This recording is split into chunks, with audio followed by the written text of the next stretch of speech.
Alright, so it is the middle of November now, and I was expecting to be done doing plant things, but you're never done. So if you're in the mood to get your hands dirty, now is a good time to stratify your seeds so that you can have some things come up in the spring that would otherwise need to be cold treated in the refrigerator. Some of them take 4 months to cold stratify, so it's wise to go ahead and start them now so that they're coming up in the spring as opposed to in the middle of the summer or even into the early fall when you don't want your seedlings to be too small. So I'm cold stratifying a bunch of stuff. I do it all natural. I do it outside for the most part. There are some things that I'll go ahead and I'll cold stratify in the refrigerator if they only take about a month. Or if I am planning on having some that are outside and then I don't have enough space to have all of them in pots outside at the same time. So I'll show you how to cold stratify in the fridge as well. But basically what I'm doing, I'm going to be cold stratifying some American plum, Prunus americana.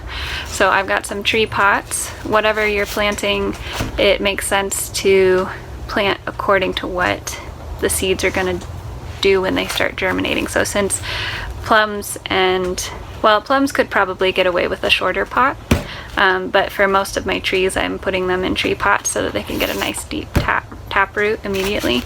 So at the moment I'm just filling this with a 1/3 perlite, 1/3 vermiculite, 1/3 peat moss mix, and I'm making sure that it's nice and firm.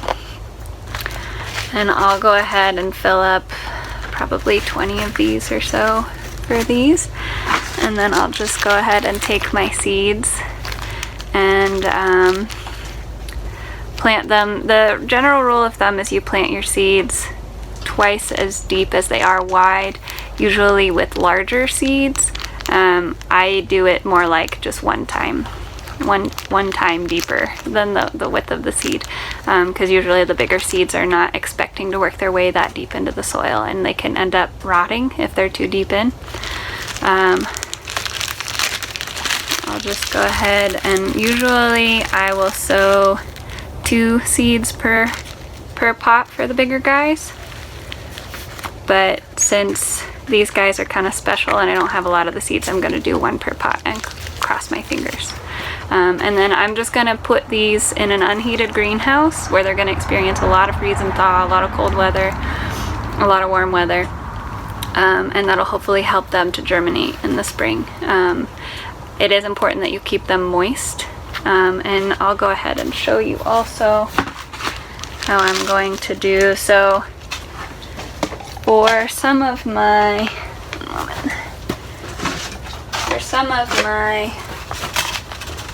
smaller seeds, I'm going to be germinating a lot of perennial wildflowers also. So what I'm going to do is I'm just going to fill a pot this size, and I'm just going to put